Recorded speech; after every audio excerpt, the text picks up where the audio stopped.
ममता बोली, शाह की एक आंख में दुर्योधन, दूसरी में दुशासन। इंडिगो 10,000 रुपये का वाउचर देगा। चांदी ने लगातार दूसरे दिन रिकॉर्ड तोड़ा।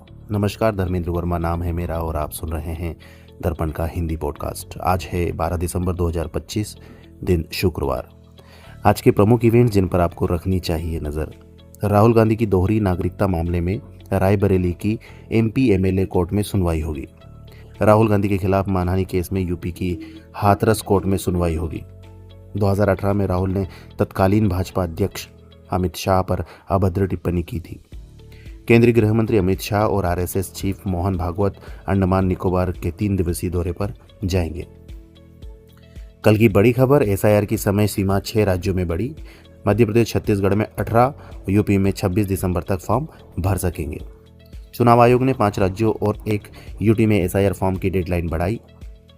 MP, छत्तीसगढ़ और अंडमान निकोबार में 18 दिसंबर तक, यूपी में 26 दिसंबर, गुजरात, तमिलनाडु में 14 दिसंबर तक फॉर्म भरे जा सकेंगे।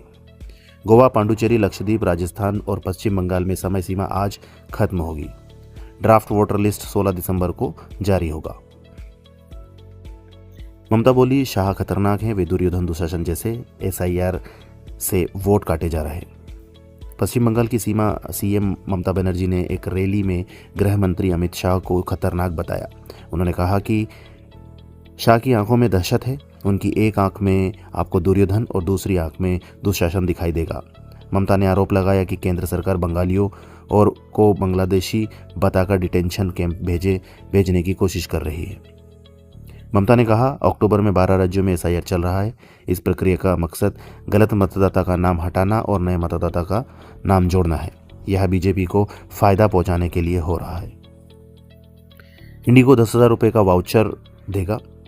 3 से 5 दिसंबर के बीच ज़्यादा परेशान पैसेंजर्स को मिलेगा।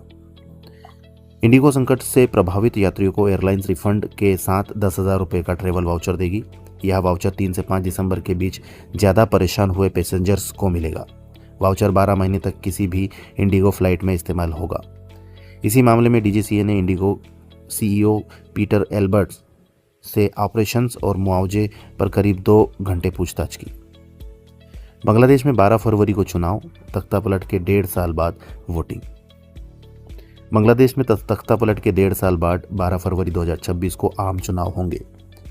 शेख हसीना की पार्टी आवामी लीग चुनाव नहीं लड़ पाएगी क्योंकि उसकी राजनीतिक गतिविधियों पर रोक लगा दी गई है।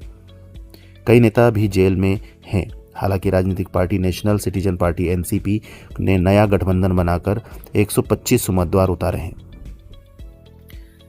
बहराइच